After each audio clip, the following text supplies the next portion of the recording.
जय श्री जगन्नाथ दोस्तों। तो दोस्तों, जगन्नाथ यात्रा की आपको हार्दिक शुभकामनाएं। रथ यात्रा के महोत्सव की ढेर सारी शुभकामनाएं। हमने कई बार सुना है कि एक भक्त अपने भगवान के दर्शन करने के लिए कितने ललायक रहते हैं। दूर दूर से चलकर आते हैं, कई वर्षों की तपस्या करते हैं और न जाने कितने ही अवरोधों को पार करके वे भगवान की सिर्फ एक झलक पाने के लिए आते हैं। लेकिन शायद पूरे इतिहास में यह एक ऐसा प्रसंग है, रथ यात्रा का, जिसमें भक्त नहीं अपितु भगवान अपने भक्तों के दर्शन के लिए ललायित हो रहे हैं। और इसलिए तो वे अपने भव्य श्री मंदिर को छोड़कर मार्ग पर आ जाते हैं और अपने भक्तों को स्वयं दर्शन देने के लिए। क्या रथ यात्रा सिर्फ इसलिए होती है? क्या सिर्फ भगवान अपने भक्तों को दर्शन देने के लिए बाहर आते हैं, या फिर इसके पीछे कोई और भी रहस्य छुपा है? जी हाँ, इसी रहस्य को आज हम आपके समक्ष उजागर करेंगे और आज हम आपको बताएंगे कि रथ यात्रा के बीच आखिर क्या रहस्य है। तो चलिए आज का वीडियो आरंभ करते हैं। और अगर आपको यह अच्छा लगे तो एक लाइक और एक कमेंट अवश्य करें। तो चलिए वीडियो शुरू करते हैं। किस प्रकार जगन्नाथ जी इस धरातल पर प्रकट हुए, इसकी कथा आप सब जानते हैं। राजा इंद्रदुम्न और उनकी पत्नी देवी गुंडीचा भगवान के अनन्य भक्त थे। जब आकाशवाणी द्वारा उन्हें इस बात का पता चला भगवान श्री विशेष स्वरूप में प्रकट होने वाले हैं और उनके लिए दारू ब्रह्म की लकड़ी भी आ चुकी है, और उस दारू ब्रह्म की लकड़ी से उनके विग्रह का निर्माण करने के लिए एक वृद्ध शिल्पकारी को भी आ चुके हैं। शिल्पकारी एकांत में बैठकर इन विग्रहों का निर्माण कर रहे थे। राजा इंद्रदुम्न और उनकी पत्नी देवी गुंडीचा अत्यंत प्रसन्न थे। वे अपने आराध्य देव को प्रकट होने के प्रतीक्षा में बैठे हुए थे। लेकिन यह प्रतीक्षा आसान नहीं थी। उस शिल्पकार ने शर्त रखी थी कि वे 21 दिन तक वह जिस स्थान पर विग्रह बना रहे हैं उस स्थान के द्वार नहीं खोले जाएंगे। लेकिन 15 दिन बाद ही राजा और रानी के धैर्य का बांध टूट जाता है, क्योंकि अंदर से छेनी हथौड़ी की आवाज आना बंद हो गई थी। रानी को चिंता हो गई कि कहीं वह वृद्ध शिल्पकार को कुछ हो तो नहीं गया, और इसलिए रानी जिद करने लगी, राजा से कहने लगी कि आप किसी भी प्रकार से यह कक्ष खुलवा दीजिए। राजा अधिक देर तक रानी की बात को टाल नहीं पाए और फिर उन्होंने उस कक्ष के द्वार खुलवाए। जैसे ही द्वार खुले तो सामने भगवान के सुंदर विग्रह विराजमान थे। लेकिन ऐसा देखकर लग रहा था कि मानो 21 दिन की समय अवधि से पहले ही इस द्वार को खोल दिया गया था। इस वजह से यह विग्रह अधूरे रह गए और राजा को इस बात का बहुत दुख था। लेकिन अब क्या करें, जो हो गया उसको तो नहीं बदला जा सकता। अब राजा फिर से अपनी इस भूल का प्रायश्चित करने के लिए फूट फूट कर रोने लगे, भगवान से प्रार्थना करने लगे कि और अपने इस दुर्भाग्य के ऊपर पश्चाताप करने लगे। और उसी क्षण कृपा सिंधु भगवान की एक सुंदर आकाशवाणी हुई। उसने कहा गया कि हे राजन, मेरे यह विग्रह अधूरे नहीं है, मेरा स्वरूप ऐसा ही है। इन विग्रहों को तुम सुंदर रंग प्रदान करो। वृक्ष की छाल, फल, फूल ऐसे प्राकृतिक रंगों से इस पर सुंदर नक्शी काम करवाओ। मुझे सुंदर वस्त्रों से सजाओ। मेरे लिए सहस्त्र हाथ ऊंचा मंदिर बनवाओ। और उसमें संपूर्ण वैदिक विधि विधान के अनुसार मेरा यह विग्रह स्थापित करो। यह स्वरूप जगन्नाथ बलदेव और सुभद्रा जी के स्वरूप नाम से जाना जाएगा और यह स्वरूप कलयुग के जीवों का उद्धार करने के लिए प्रकट हुआ है और इसलिए इस अवतार में संपूर्ण जगत का उद्धार करूंगा। तभी मुझे जगन्नाथ के नाम से जाना जाएगा। अत्यंत दयालु ऐसे भगवान जगन्नाथ की यह वाणी सुनकर राजा को कुछ शांति मिली। वे प्रसन्न हुए। उन्होंने भगवान के लिए एक विशाल मंदिर बनवाया। संपूर्ण शास्त्रों में के हिसाब से विधि विधान के अनुसार भगवान के विग्रह की स्थापना करवाई और स्वयं भगवान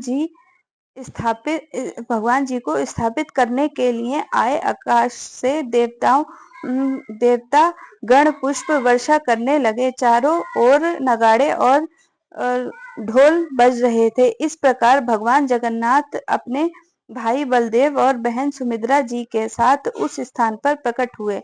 राजा की सेवा भाव से प्रसन्न होकर जगन्नाथ जी ने कहा, हे राजन, मैं तुम्हारी भक्ति से अत्यंत प्रसन्न हूँ। बताओ तुम्हें क्या वरदान चाहिए। जगन्नाथ जी की यह बात सुनकर राजा ने मानो पहले से ही सोच रखा था कि उसी प्रकार राजा ने तुरंत भगवान से कहा कि हे प्रभु, मैं आपसे 3 वरदान मांगना चाहता हूँ।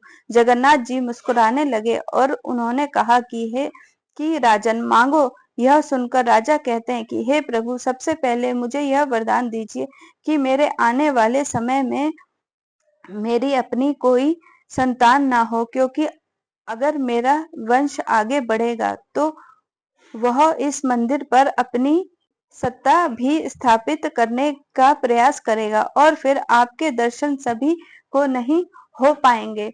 लेकिन आप तो संपूर्ण जगत को पवित्र करने के लिए प्रकट हुए हैं। तो आप तो संपूर्ण जगत के नाथ हैं, इसलिए आप सभी को समान रूप से दर्शन देकर पावन करते रहिए। आप सबके नाथ बने रहिए। राजा की यह बात सुनकर जगन्नाथ जी प्रसन्न हुए और उन्होंने तथास्तु कहा।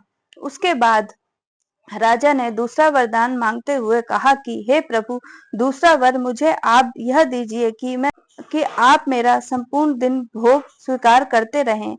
आपके हाथ कभी भी सूखे नहीं। इतनी प्रचुर मात्रा में आपके लिए प्रतिदिन भोग बनाए जाएं। और तीसरा वरदान यह मांगना चाहता हूँ कि आप 3 घंटे ही विश्राम कीजिए, ताकि और बाकी संपूर्ण समय आप अपने भक्तों को दर्शन देते रहिए। राजा के ऐसे विद्वान वरदान सुनकर जगन्नाथ जी मुस्कुराने लगे। वे जानते थे कि राजा ने समस्त जगत के कल्याण हेतु यह 3 वरदान मांगे हैं और राजा की इस प्रार्थना को जगन्नाथ जी ने स्वीकार किया। लेकिन जगन्नाथ जी ने देखा कि गुंडीचा के मन में कुछ बात चल रही है। इसलिए जगन्नाथ जी ने महारानी गुंडीचा से पूछा, माता, आपके मन में भी कोई संशय है? कुछ कहना चाहती हो? जगन्नाथ जी ने ऐसी वात्सल्यपूर्ण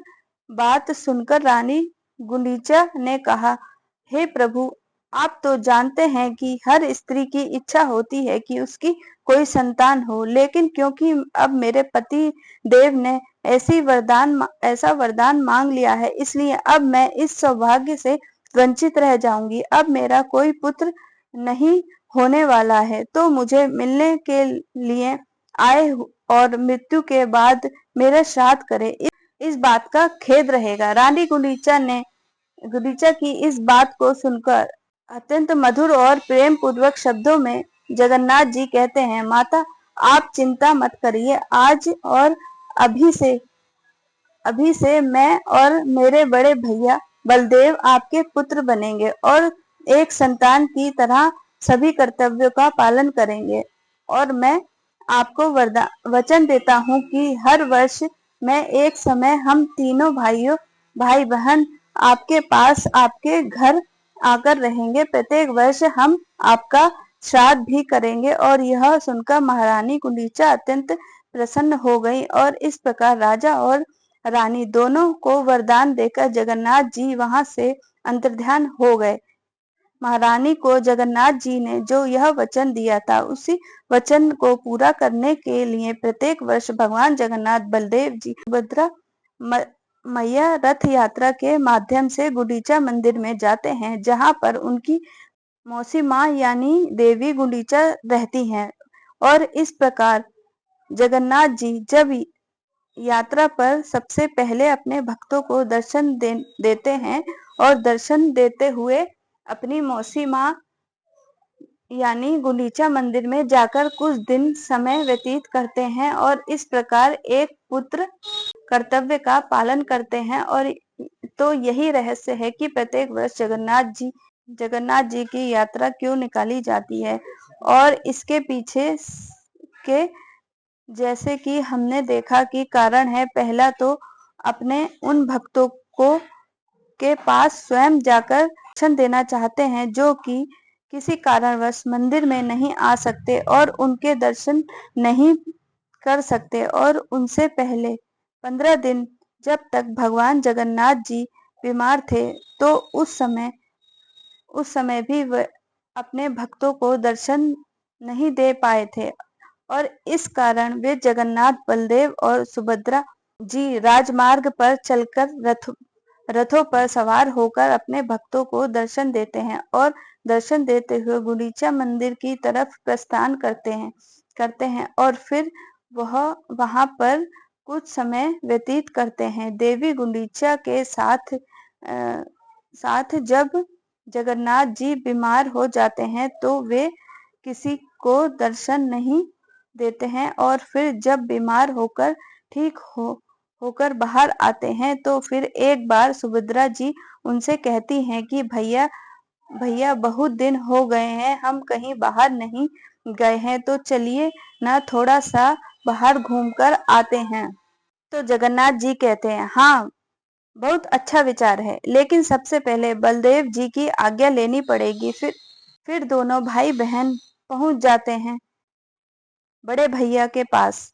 बलराम जी भी कहते हैं कि बहुत अच्छा विचार है, हमें जाना चाहिए। इस प्रकार तीनों भाई बहन तैयार होकर जाते हैं, लेकिन अब समय था लक्ष्मी देवी की आज्ञा लेने का। इसलिए एक आज्ञाकारी पति की तरह हमारे जगन्नाथ जी पहुंच जाते हैं देवी लक्ष्मी जी के पास और आदर्श पति की तरह लक्ष्मी जी से पूछते हैं कि देवी आप तो जानती हैं, इतने दिनों तक हम अपने भक्तों को दर्शन नहीं दे पाए थे, तो इसलिए हम सोच रहे हैं कि कुछ समय हम बाहर जाकर व्यतीत करें और अपने भक्तों से मिलकर आएं। हम हाँ, मैं 2 दिन में वापस आ जाऊंगा। यह सुनकर लक्ष्मी देवी भी तैयार हो जाती हैं कि वह कहती हैं, जैसी आपकी इच्छा प्रभु, 2 दिन के बाद आप वापस आ जाइएगा। और इस प्रकार पूरे तामझाम के साथ, ढोल नगाड़ों के साथ, मृदंग करतार और भव्य शोभा यात्रा के साथ जगन्नाथ जी, बलदेव जी और सुभद्रा मैया रथ यात्रा का महोत्सव मनाते हुए राजमार्ग से निकलते हैं और अपने भक्तों को दर्शन देने के लिए वही यह दिन है। आज रथ यात्रा का अब आज के दिन तो शांति से जगन्नाथ, बलदेव, सुभद्रा जी धीरे धीरे चलते हुए पहुंच जाते हैं गुंडीचा मंदिर। माता गुंडीचा के पास रहेंगे और लेकिन यहाँ पर कुछ शांतिपूर्ण माहौल जो दिख रहा है, वैसा वास्तव में है भी या नहीं। यह तूफान के आने से पहले की शांति तो नहीं। तो इस समय श्री मंदिर में दिख रही है जी। हाँ, जगन्नाथ जी जो 2 दिन का वादा करके गए थे और लक्ष्मी जी लेकिन 2 दिन के बाद भी वह वापस नहीं आते हैं। लक्ष्मी देवी प्रतीक्षा कर रही हैं। 3 दिन हो गए, 4 दिन हो गए। अब लक्ष्मी देवी के धैर्य का बांध टूट जाता है और फिर वह 5वें दिन लक्ष्मी देवी कठोर निर्णय लेती हैं। वो क्या हमारी सुनेंगे, वह हमें भूल गए हैं। हमारी इस रथ यात्रा की श्रृंखला की अगली कड़ी आप आने वाली वीडियो में ज़रूर देखें। और अगर हमारी यह वीडियो आपको पसंद आती है, जानकारी थोड़ी सी भी पसंद आती है, तो एक कमेंट प्यारा सा ज़रूर करिएगा। आपका कमेंट हमारे लिए बहुत महत्वपूर्ण होता है, हमें इससे मोटिवेशन मिलता है। तो चलिए मिलते हैं आपसे अगली वीडियो में। जय जगन्नाथ।